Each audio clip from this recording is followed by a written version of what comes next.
Welcome back. खबरों की शुरुआत करते हैं। सबसे पहले बात करेंगे सूरत की, जहां सूरत में गणेश पंडाल पर पथराव का ये पूरा मामला है और पुलिस ने 33 लोगों को अरेस्ट किया है। गुजरात के गृह मंत्री हर्ष संघवी का स्टेटमेंट भी इसमें सामने आया। 6 लोगों ने गणेश पंडाल पर पथराव किया। हर्ष संघवी ने कहा सभी 6 लोगों को अरेस्ट कर लिया गया है और घटना को बढ़ावा देने वाले 27 लोग भी गिरफ्तार हुए, यानी कि इस पूरे मामले में 33 लोगों की गिरफ्तारी हो चुकी है। मामले की जांच की जा रही है। सूरत के सभी इलाकों में पुलिस फोर्स की तैनाती भी कर दी गई है। शांति भंग करने वालों पर कार्रवाई करेंगे। तो ये बड़ी खबर आपको बता रहे। देखिए, सूरत के गणेश पंडाल पर दरअसल पथराव किया गया था। इस पूरे मामले में 33 लोगों को गिरफ्तार किया गया है। पुलिस ने जिस तरह से कार्रवाई की है, वो कार्रवाई की तस्वीर आप इस वक्त अपने स्क्रीन पर देख रहे हैं। गुजरात के गृह मंत्री हर्ष संघवी का इसमें स्टेटमेंट भी सामने आया। उन्होंने कहा कि 6 लोगों ने गणेश पंडाल पर पथराव किया था और सभी 6 लोगों को अरेस्ट कर लिया गया है। साथ ही साथ घटना को बढ़ावा देने वाले 27 लोग भी इसमें अरेस्ट किए जा चुके हैं और मामले की जांच की जा रही है। इस पूरे मामले को लेकर लगातार पुलिस एक्शन ले रही है। तो वहीं सूरत के सभी इलाकों में पुलिस फोर्स की तैनाती कर दी गई है ताकि ये मामला बढ़े ना और शांति भंग करने वालों पर कार्रवाई करेंगे। हर्ष संघवी का ये साफ स्टेटमेंट सामने आया है। चलिए आगे बढ़ते हैं। बात कुछ और अहम खबरों की करेंगे। टीएमसी की राज्यसभा सांसद जवाहर सरकार का इस्तीफा। कोलकाता कांड के विरोध में उन्होंने इस्तीफा दे दिया है। सीएम ममता बनर्जी की भूमिका पर सवाल उठाए, कहा कि सीधे हस्तक्षेप नहीं किया, जो कदम उठाए वो नाकाफी हैं। तो यानी कि जो टीएमसी के राज्यसभा सांसद हैं जवाहर सरकार, उन्होंने अपनी नाराजगी व्यक्त की है और इस नाराजगी को व्यक्त करते हुए उन्होंने इस्तीफा दे दिया। उन्होंने अपनी ये नाराजगी, अपना ये गुस्सा पश्चिम बंगाल सरकार के खिलाफ, ममता बनर्जी के खिलाफ दिखाया है और उन्होंने ये कहा कि जो कदम उठाए जाने चाहिए थे वो नहीं उठाए गए हैं। सीधे हस्तक्षेप इस पूरे मामले में नहीं किया, ऐसा नहीं होना चाहिए था और जो कदम उठाए वो नाकाफी थे। और इसी को लेकर अब देखिए, आप कह सकते हैं कि टीएमसी को एक जोर का झटका लगा होगा। ममता बनर्जी जो लगातार, क्योंकि आप देखिए जब डॉक्टर प्रोटेस्ट कर रहे थे, सड़कों पर उतर आए थे, पश्चिम बंगाल की जनता जब सड़कों पर उतर कर विरोध कर रही थी, तो ममता बनर्जी का ये कहना था कि साजिश रची जा रही है विरोधी पार्टियों की तरफ से। अब ऐसे में जब उनके ही राज्यसभा के जो सांसद हैं वो नाराज हो जाते हैं, अपनी नाराजगी जाहिर करते हुए इस्तीफा दे देते हैं, तो सवाल एक बार फिर से ममता बनर्जी पर, उनकी सरकार पर और उनकी भूमिका पर, जिस तरीके से एक ट्रेनी डॉक्टर के साथ बर्बरता की गई, उनकी हत्या कर दी गई। अब इस पूरे मामले में फिर से उनके ही जो सांसद रहे उन्होंने सवाल खड़े कर दिए और यहाँ से आप कह सकते हैं कि एक ज़रूर मुश्किल ममता बनर्जी की बढ़ गई है, क्योंकि अब बीजेपी की आप बात कर लीजिए, विरोधी पार्टियां जो है वो सवाल पूछेंगी कि बताइए, आपके तो अपने ही लोग आपसे नाराज हैं, आपके तो अपने ही लोग आप पर सवाल खड़े कर रहे हैं, तो आप औरों को क्या जवाब देंगे। देखिए, इस पूरे मामले में उनके तरफ से एक पत्र लिखा गया। पत्र में क्या कुछ लिखा गया वो भी आपको बताते चले। जवाहर सरकार ने पत्र लिखा, राज्य के सामान्य लोग आंदोलन कर रहे हैं और उनका गुस्सा दिख रहा है। पार्टी नेताओं का एक वर्ग भ्रष्टाचार में लिप्त है, उनके खिलाफ कार्रवाई नहीं हो रही। लोग पूछ रहे हैं कि मुख्यमंत्री पुरानी ममता बनर्जी की तरह क्यों नहीं बोल रही हैं। लोग गुस्से में हैं, पूछ रहे हैं कि ममता आखिर क्यों नहीं बोल रही है। देखिए, सीधा सीधा जो है इस पूरे मामले में डॉक्टर से दुष्कर्म और हत्या के मामले में सीएम ममता की भूमिका पर सवाल उन्होंने उठा दिया है और कहा कि सीधे हस्तक्षेप नहीं किया, जो कदम उठाए वो नाकाफी है और इसे लेकर पत्र लिखते हुए उन्होंने इस्तीफा दे दिया है। तो देखिए, कहीं ना कहीं ये जो अंतर विरोध है वो तृणमूल में गहराता हुआ जरूर नजर आ रहा है। जवाहर सरकार की राज से इस्तीफे की घोषणा, आपको ये भी बता दें कि देखिए इस पूरे मामले को लेकर जिस तरह से तस्वीर दिख रही है, कहीं ना कहीं टीएमसी में अंतर विरोध गहराता हुआ दिख रहा है। पार्टी के प्रमुख नेता जवाहर सरकार ने राज्यसभा की सदस्यता से इस्तीफे के साथ ही राजनीति भी छोड़ देने की घोषणा कर दी है। उन्होंने मुख्यमंत्री ममता बनर्जी को पत्र लिखकर पार्टी में भ्रष्टाचार का मुद्दा उठाते हुए कई गंभीर आरोप लगा दिए हैं। और अब आपको ये भी बता दें कि देखिए इस पूरे मामले को लेकर ममता ने शाम को उनसे फोन पर बात भी की थी और उनके फैसले पर पुनर्विचार का अनुरोध किया था, लेकिन सरकार ने कहा कि अब फैसले को वापस लेना मुमकिन नहीं है। वो 12 सितंबर को दिल्ली जाकर राज्यसभा के सभापति को इस्तीफा सौंप देंगे। कुछ इस तरह के यहाँ पर हालात बन गए हैं। 2 पन्ने के पत्र में सरकार की तरफ से कहा गया कि अस्पताल में हुई घटना के बाद 1 महीने तक मैंने पीड़ा सही है और उम्मीद कर रहा था कि ममता बनर्जी को इस सख्त कदम उठाएंगे, लेकिन कुछ भी ऐसा नहीं किया गया। उधर पश्चिम बंगाल के राज्यपाल की तरफ से एक आदेश जारी किया गया है। सीएम ममता बनर्जी को आदेश उन्होंने दिया है, इमरजेंसी कैबिनेट मीटिंग बुलाने का आदेश दिया है। मीटिंग बुलाकर आर्जीकर मामले पर बात करें। जरूरत पड़े तो पुलिस कमिश्नर को हटाया जाए, यह आदेश राज्यपाल की तरफ से दिया गया है।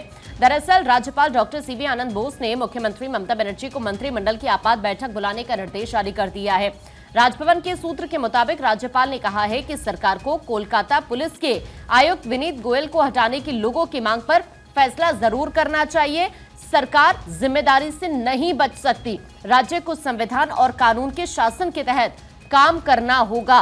उन्होंने कहा है कि शुतुरमुर्ग जैसा रवैया काम नहीं आएगा, ये राज्यपाल की तरफ से कहा गया है। साथ साथ उन्होंने निर्देश दिया है कि मंत्रिमंडल की आपात बैठक बुलाई जाए और उसमें जरूरी कदम उठाने की जरूरत है। इस वक्त जो हालात पश्चिम बंगाल के अंदर बने हैं उसको लेकर राज्यपाल की तरफ से ये निर्देश जारी किए गए हैं। और देखिए, इस बीच कोलकाता में आरजीकर हॉस्पिटल में रेप और हत्या के पूरे मामले में सुप्रीम कोर्ट आज सीबीआई की रिपोर्ट पर सुनवाई करने वाला है। पिछली सुनवाई में सुप्रीम कोर्ट ने सेंट्रल ब्यूरो ऑफ इन्वेस्टिगेशन से जवाब मांगा था। चीफ जस्टिस ऑफ इंडिया की अध्यक्षता वाली पीठ आज सुनवाई करेगी, यानी कि डीवाई चंद्रचूड़ सीजेआई है हमारे, उनकी अध्यक्षता की पीठ आज इस पूरे मामले को लेकर सुनवाई करने वाली है। बेहद संवेदनशील ये मामला, जिसकी वजह से न केवल पश्चिम बंगाल में हमने देखा प्रदर्शन हुआ, बल्कि पूरे देश भर में बड़े स्तर पर प्रदर्शन किया गया और इंसाफ की गुहार लगाई जा रही है। मौजूदा वक्त में भी प्रदर्शन अलग अलग जगहों पर किए जा रहे हैं इंसाफ को लेकर। ट्रेनी डॉक्टर के साथ में पहले रेप किया जाता है, उसके बाद मर्डर किया जाता है और कई सारी जो संलिप्तता थी लोगों की वो सामने आती है। कई सारी जो लापरवाही थी लोगों की, चाहे वो पुलिस की तरफ से रही हो, चाहे वो अन्य लोगों की तरफ से रही हो, मेडिकल हॉस्पिटल के स्टाफ की तरफ से रही हो, वो सामने आती है। इसको पूरे मामले को लेकर कोर्ट ने यहाँ पर स्पेशल टास्क फोर्स का गठन भी किया था, जो कि मामले के ऊपर बैठक कर रही है और आज कोर्ट इस पूरे मामले को लेकर फिर से सुनवाई करने वाला है। सुप्रीम कोर्ट सीबीआई की रिपोर्ट पर सुनवाई करेगा। सेंट्रल ब्यूरो ऑफ इन्वेस्टिगेशन पूरे मामले की कमान संभालती हुई नजर आ रही है इन्वेस्टिगेशन की, और मामले की तह तक जाने के लिए लगातार जो जांच पड़ताल है सीबीआई कर रही है और इसी को लेकर आज सुप्रीम कोर्ट में सुनवाई होगी। बढ़ते खबरों में आगे और अगली बड़ी खबर आपको बताते चले, जहां कोलकाता रेप मर्डर को लेकर सिलीगुड़ी में प्रदर्शन और लोगों ने मोमबत्ती जलाकर इंसाफ की मांग की है। दोषियों के खिलाफ सख्त कार्रवाई की मांग की गई है। तो आप लगातार तस्वीरें देख रहे हैं कि किस तरह से अलग अलग जगहों पर प्रदर्शन किया गया। 9 अगस्त का ये पूरा मामला है, जहां कोलकाता के आरजीकर अस्पताल में एक ट्रेनी महिला डॉक्टर के साथ पहले रेप और उसके बाद उसकी हत्या कर दी जाती है। इस पूरे मामले को लेकर सुप्रीम कोर्ट ने स्वतः संज्ञान लिया। आरोपियों का पॉलीग्राफ टेस्ट किया गया। लगातार इस पूरे मामले को लेकर सीबीआई इन्वेस्टिगेशन कर रही है। तो कोलकाता रेप मर्डर को लेकर कोलकाता और साथ ही साथ पश्चिम बंगाल के अलग अलग जगहों पर आप देख रहे हैं कि किस तरह से प्रदर्शन जारी। बात सिलीगुड़ी की यहाँ पर हम कर रहे हैं, जहाँ प्रदर्शन किया गया। तस्वीरें आप देखिए, यहाँ पर लोगों ने मोमबत्ती जलाकर इंसाफ की मांग की, दोषियों के खिलाफ सख्त कार्रवाई की मांग की गई है। इस पूरे मामले में राजनीति भी खूब हो रही है। आप देख रहे बयानबाजी का दौर जारी। खुद ममता सरकार के जो सांसद है, नाराज सांसद है, उन्होंने इस्तीफा दे दिया। कई सवाल जो हैं वो ममता सरकार पर भी उठाए हैं। फिलहाल ये तस्वीर सिलीगुड़ी से, जहां पर लोगों ने मोमबत्ती जलाकर इंसाफ की मांग की और सिलीगुड़ी में प्रदर्शन किया। दोषियों के खिलाफ सख्त कार्रवाई की मांग की गई। आगे बढ़ते हैं, बात कुछ और अहम खबरों की करेंगे। बात लखनऊ हादसे की करेंगे, क्योंकि लखनऊ हादसे की जांच के लिए कमेटी का गठन किया गया है। लखनऊ बिल्डिंग हादसे में 8 लोगों की मौत हुई थी, 27 लोग घायल हो गए थे। सीएम योगी ने पीड़ितों से मुलाकात भी की। मामले की जांच के लिए गृह सचिव संजीव गुप्ता की अध्यक्षता में 3 सदस्यीय कमेटी का ऐलान किया गया है, गठन किया गया है। और ऐसे में ये जो कमेटी है, ये इस पूरे हादसे की जांच करेगी, क्योंकि बिल्डिंग हादसे में 8 लोगों की जान चली गई थी, 27 लोग बुरी तरह से जख्मी हो गए थे।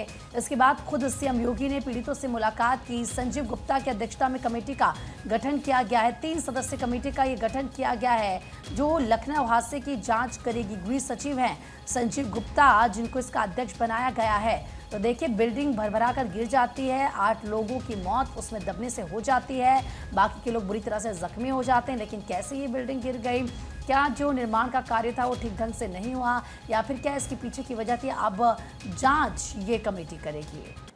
चलिए खबरों में आगे बढ़ेंगे। छत्तीसगढ़ के बलौदा बाजार में 7 लोगों की मौत की खबर है।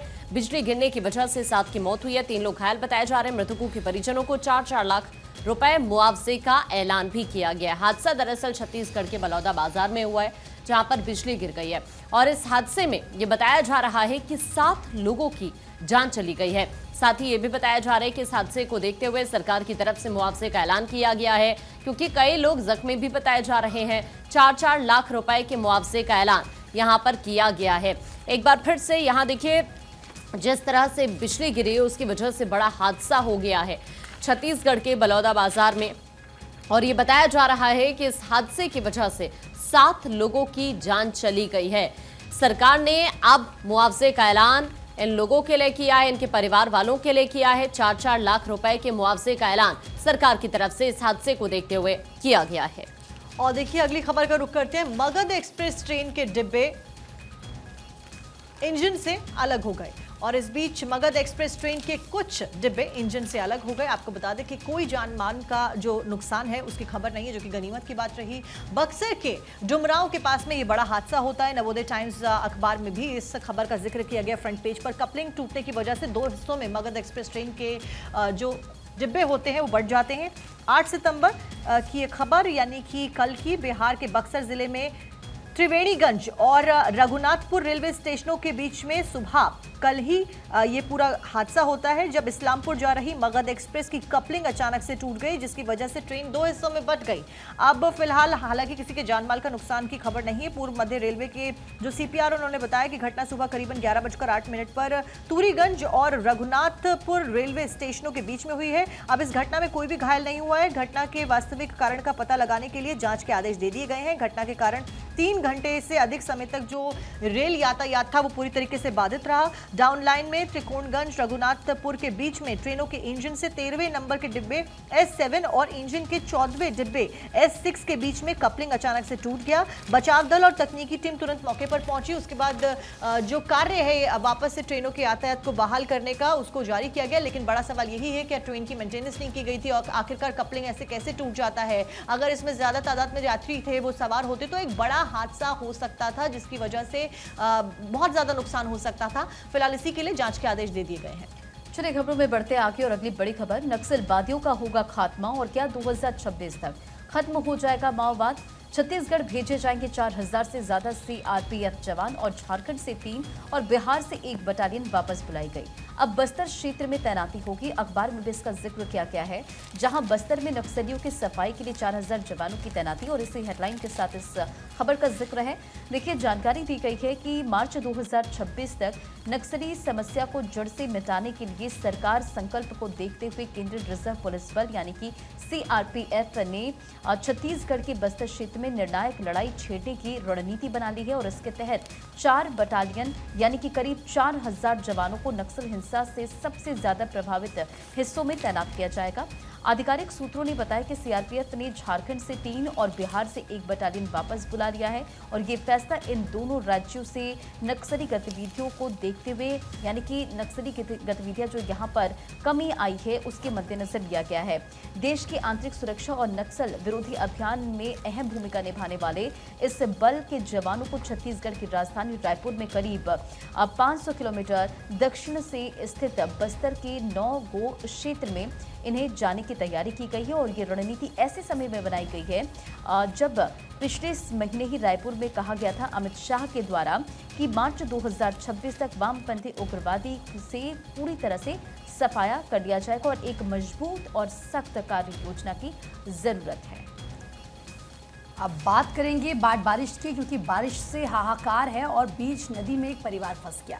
नदी में फंसे परिवार का रेस्क्यू किया गया। गुजरात के साबरकांठा नदी में फंसे लोगों का रेस्क्यू किया गया। तस्वीरें आपकी टीवी स्क्रीन पर है। प्रशासन ने परिवार को सुरक्षित बचा लिया है। उफनती नदी में कार फंस गई थी और देखिए किस तरीके से परिवार, क्योंकि पानी इतना ज़्यादा हो गया था, अचानक से ये लोग समझ गए कि बाढ़ जैसी हालत यहाँ पर होने वाली है, इनकी जान पर बात बन सकती है। तुरंत ये गाड़ी की छत पर चले गए, वहाँ पर बैठ गए, आप देख सकते हैं, और उसके बाद इन लोगों का रेस्क्यू किया गया। हालात इतने ज़्यादा भयंकर भयावह वहाँ पर हो गए थे कि इन लोगों की जान खतरे में पड़ गई थी। आप सोचिए, एक छोटी सी गलती और उसके बाद कुछ भी हो सकता था, लेकिन इस परिवार ने सूझबूझ दिखाई और ये गाड़ी की छत पर जाके बैठ गया परिवार, जिसके बाद इन लोगों को समय रहते रेस्क्यू किया गया है। तो बारिश से अचानक से बाढ़ जैसी स्थिति कहीं पर बन जा रही है और उसके बाद हालात ऐसे बने हुए। ये गुजरात के साबरकांठा की तस्वीर आपको दिखा रहे हैं। देखिए, गुजरात में भारी बारिश के चलते कई नदियां उफान पर हैं, कई इलाके बाढ़ से प्रभावित हैं और रविवार को एक ऐसी तस्वीर जो खौफ से भर देती, क्योंकि देखिए एक परिवार बीच कार के ऊपर चढ़कर बैठा अपनी जान को बचाने की कोशिश करता हुआ नजर आया। और गुजरात की आप तस्वीर देख रहे हैं, लगातार बाढ़ बारिश की वजह से लोगों की मुश्किलें वहां पर बढ़ रही है। तो देखिए, तस्वीरें लगातार हम आपको ये दिखा रहे हैं किस तरह के हालात इस वक्त बने हुए हैं देश के अलग अलग हिस्सों में बारिश की वजह से। यहाँ पर भी आप देख रहे हैं कि किस तरह से लोग फंसे हुए हैं। गुजरात की तस्वीरें हम आपको दिखा रहे थे और अब राजस्थान की भी बात करते हैं। यहाँ पर भी अगर देखा जाए मौसम का मिजाज तो कुछ इसी तरह का बना हुआ है। कई नदी नाले इस वक्त तूफान पर हैं। पार्वती नदी में 4 लड़कियां डूब गई हैं। नोनरा बांध की टेस्टिंग भी शुरू कर दी गई है। इटावा से कोटा के बीच अब आवाजाही जो है वो बंद रहने वाली है। इस तरह के हालात कुछ इस वक्त राजस्थान के कई इलाकों में बने हुए हैं। भारी बारिश की वजह से जगह जगह पर पानी भरा हुआ है, नदियों का जलस्तर लगातार बढ़ रहा है और इस बीच ये हादसा हो जाता है जहां पर 4 लड़कियां नदी में डूब जाती हैं। उधर इटावा से कोटा के बीच अब आवाजाही को बंद कर दिया गया है। जो हालात हैं उनको देखते हुए ये कदम उठाया गया है। और अभी भी जिस तरह मौसम का मिजाज बना हुआ है उसे देखा जाए तो अभी अगले कुछ दिन राजस्थान में हालात कुछ इसी तरह के बने रह सकते हैं। कई इलाकों में लोगों को एक बार फिर से मुसीबतों का सामना करना पड़ सकता है। ये तस्वीरें भी आप देखिए, जगह जगह पर ऐसी तस्वीरें जहां पर जल भराव हो रहा है, इसी बीच से लोगों को होकर यहां से गुजरना पड़ रहा है और इसी वजह से कई जगहों पर हादसे की खबरें भी सामने आ रही है, क्योंकि ऐसी ही तस्वीर राजस्थान के कई जिलों से सामने आ रही है। और अभी भी मौसम का जो मिजाज बना हुआ है उसको देखते हुए पूर्वानुमान यही मौसम विभाग की तरफ से जारी किया गया है कि अभी भी अगले कुछ दिन इसी तरह से मौसम का हाल राजस्थान के कई इलाकों में बना रह सकता है। और देखिए, राजस्थान से खबर अभी आकांक्षा ने आपको बताई। आगे बढ़ते हुए अगली खबर का रुख करते हैं। देश में मंकी पॉक्स का एक संदिग्ध केस पाया गया। दरअसल मरीज को फिलहाल अस्पताल में आइसोलेट कर दिया गया है। ऐसी खबर मिलने के बाद में स्वास्थ्य मंत्रालय ने खुद इसकी जानकारी दी है। केंद्र ने कहा है कि कॉन्ट्रैक्ट जो ट्रेसिंग है वो अब की जा रही है। आइसोलेट करने के बाद में मंकी पॉक्स को लेकर WHO के द्वारा भी खतरा जाहिर कर दिया गया था कि आने वाले समय में हो सकता है ये एक बड़ी महामारी का रूप ले सकती है। हम सभी ने देखा कि कोविड-19 की वजह से कितनी मौतें हुई, कितने लोगों को नुकसान पहुंचा, कितने परिवार उजड़ गए। ऐसे में मंकी पॉक्स को लेकर भी ऐसा ही खतरा उत्पन्न होता हुआ नजर आ रहा है। हालांकि भारत में इससे पहले कोई भी केस नहीं थे। अफ्रीका से ये पूरा का पूरा जो वायरस है वो विश्व में फैलता हुआ नजर आ रहा है और अब भारत में जब एक संदिग्ध केस विदेशी मरीज का, विदेश से आ रहे एक यात्री का मिलता है, उसके बाद जो डर है वो बढ़ता हुआ नजर आ रहा है लोगों के बीच में। हालांकि चिंता की बात नहीं है, ये भी कहा गया है। स्वास्थ्य मंत्रालय ने फिलहाल इस व्यक्ति को आइसोलेट कर दिया। कॉन्ट्रैक्ट ट्रेसिंग के जरिए यहाँ पर आगे काम किया जा रहा है। तो देखिए, ये जानकारी अखबारों में भी दी गई है। दिल्ली लौटे एक व्यक्ति में बीमारी के लक्षण यानी कि मंकी पॉक्स के लक्षण मिले हैं और ऐसे में उसे आइसोलेट कर दिया गया। केंद्रीय स्वास्थ्य मंत्रालय की तरफ से स्टेटमेंट भी आया इसे लेकर और व्यक्ति में एमपॉक्स होने का संदेह है। प्रोटोकॉल के तहत उसे अस्पताल में एडमिट कर दिया गया। फिलहाल ट्रेसिंग जारी है। खबरों में आगे बढ़ते हुए अगली बड़ी खबर आपको बताएंगे। डोनाल्ड ट्रंप ने दुनिया भर के देशों को धमकी दी है। डॉलर छोड़ा तो भुगतान होगा, अब भुगतना होगा अंजाम और अमेरिका के साथ व्यापार भूल जाइए क्योंकि हम आप पर 100% टैरिफ लगाएंगे। अमेरिका में राष्ट्रपति पद के उम्मीदवार डोनाल्ड ट्रंप ने दुनिया भर के देशों को खुली धमकी दी है और ट्रंप ने एक चुनावी रैली को संबोधित करते हुए कहा कि डॉलर छोड़ा तो भुगतना होगा अंजाम। अमेरिका के साथ व्यापार भूल जाइए, ये भी उन्होंने कहा क्योंकि हम आप पर 100% टैरिफ लगाएंगे। ट्रंप का ये बयान ब्रिक्स देशों के ऊपर हमला माना जा रहा है जो डॉलर की जगह किसी और मुद्रा को अंतर्राष्ट्रीय मुद्रा बनाना चाहते हैं और इसे लेकर डोनाल्ड ट्रंप ने सीधी धमकी दी है। देखिए, डोनाल्ड ट्रंप की तरफ से ये सीधी धमकी, अमेरिका के साथ व्यापार भूल जाइए क्योंकि हम आप पर 100% टैरिफ लगाएंगे। तो ये सीधे तौर पर दुनिया भर के देशों को डोनाल्ड ट्रंप धमकी दे रहे हैं और डॉलर छोड़ा तो भुगतना होगा अंजाम, ये उनकी तरफ से कहा गया है। आगे बढ़ते हैं। औसत अमेरिकी को मिलती है सालाना 11 छुट्टी। राष्ट्रपति बाइडेन ने 4 साल में ली है 532 छुट्टियाँ, जो पूरे कार्यकाल का 40% है। तो देखिए किस तरीके से बाइडेन की तरफ से जो छुट्टियां ली गई हैं उसका ये पूरा डेटा और ये कहा जा रहा है कि उन्होंने अपने पूरे कार्यकाल का जो 40% था उसमें 532 छुट्टियां ली हैं, जो बहुत ज़्यादा है। यानी कि पूरे कार्यकाल का 40% ये छुट्टी हैं और इसी को लेकर अब सवाल खड़े हो रहे हैं क्योंकि बाकी के जो औसत अमेरिकी हैं उनको सालाना 11 छुट्टी मिलती है। तो फिर अगर जो बाइडेन की बात करें तो ये कहा जा रहा है कि उनको इतनी सारी छुट्टियां कैसे मिली है। चलिए अब आगे बढ़ेंगे, कुछ और खबरों की बात करते हैं। मोबाइल से क्या ब्रेन कैंसर हो सकता है क्या? WHO की एक रिपोर्ट आई है जिसमें इसका सच सामने आ चुका है। मोबाइल के इस्तेमाल से ब्रेन कैंसर नहीं होता। लंबे समय तक इस्तेमाल से नहीं होता ब्रेन कैंसर। मोबाइल फोन के इस्तेमाल को लेकर कई भ्रांतियां हैं। अगर आप लंबे समय तक मोबाइल फोन पर बात करने वालों में से हैं तो ये खबर आपको जरूर सुननी चाहिए। WHO द्वारा किए गए एक अध्ययन के अनुसार लंबे समय तक मोबाइल फोन के इस्तेमाल से ब्रेन और सिर का कैंसर नहीं होता है। WHO के वैज्ञानिकों ने अपने शोध में पाया है कि सालों तक मोबाइल इस्तेमाल करने के बावजूद ये बताया जा रहा है कि लार ग्रंथि के ट्यूमर जैसे कैंसर के खतरे में कोई वृद्धि नहीं हुई है। शोध के बारे में बात करते हुए केन कैरेपीड्स ने यह कहा है कि मोबाइल फोन के इस्तेमाल में उल्लेखनीय वृद्धि के बावजूद हमने निष्कर्ष निकाला है कि मोबाइल फोन और ब्रेन कैंसर या अन्य सिर और गर्दन के कैंसर के बीच कोई संबंध नहीं है। तो ये पहले काफी रिसर्च की गई है, उसके बाद ये WHO की रिपोर्ट सामने आई है। आगे बढ़ते हुए बंगाल से खबर। बंगाल की खाड़ी में चक्रवात का खतरा बढ़ता हुआ नजर आ रहा है। कई सारे तटीय राज्यों में भारी बारिश के आसार दिख रहे हैं। कुछ इलाकों में तेज हवाओं के आसार फिलहाल नजर आ रहे हैं। तो मौसम विभाग के द्वारा चेतावनी पहले ही जारी कर दी गई है कि आने वाले समय में चक्रवात के खतरे की वजह से भारी बारिश हो सकती है, क्योंकि अभी से बारिश के और जो हवाएं हैं उनके आसार नजर आने लगे। कुछ इलाकों में तेज हवाओं के आसार जता दिए गए हैं। खास करके जो तटीय इलाकों के आसपास रहने वाले लोग हैं उनसे कह दिया गया है कि आप सुरक्षित स्थानों की ओर शिफ्ट कर जाएं, क्योंकि चक्रवात की वजह से खासा नुकसान यहाँ पर हो सकता है। और इसी के लिए तमाम जो टीमें हैं उनको अलर्ट पर भी रखा गया। बंगाल की खाड़ी से खबर, जहां पर चक्रवात का खतरा फिलहाल बढ़ता हुआ नजर आ रहा है। देखिए, IMD के मुताबिक बंगाल की खाड़ी में बने अवदाब के 2 दिन में चक्रवात बदलने का ये खतरा है और इसके प्रभाव से पश्चिम बंगाल के तटीय इलाकों, दक्षिण ओडिशा, तटीय आंध्र प्रदेश, दक्षिण झारखंड और छत्तीसगढ़ और पूर्वी तेलंगाना में जोरदार बारिश के साथ 40 से 50 किलोमीटर प्रति घंटे की रफ्तार से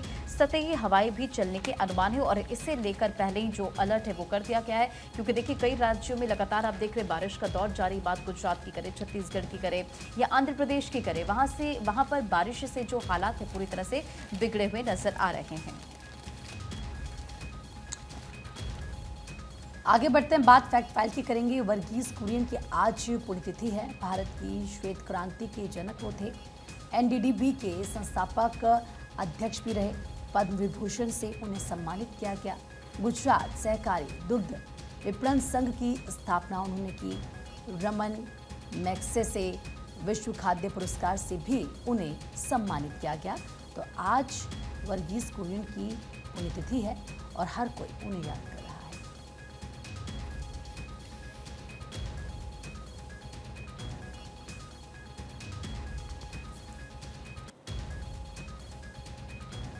और फैक्ट फाइल में आगे बात करेंगे भारतेंदु हरिश्चंद्र की, जिनके आज जयंती है। आधुनिक हिंदी साहित्य के निर्माता से मशहूर है वो। हिंदी, उर्दू, संस्कृत भाषा के प्रकांड विद्वान थे। हरिश्चंद्र नाम की एक पत्रिका निकाली और काव्य रचनाएं प्रेम मालिका, गीत गोविंद, प्रेम तरंग, भाषा साहित्य और पत्रकारिता के पथ प्रदर्शक वो रहे।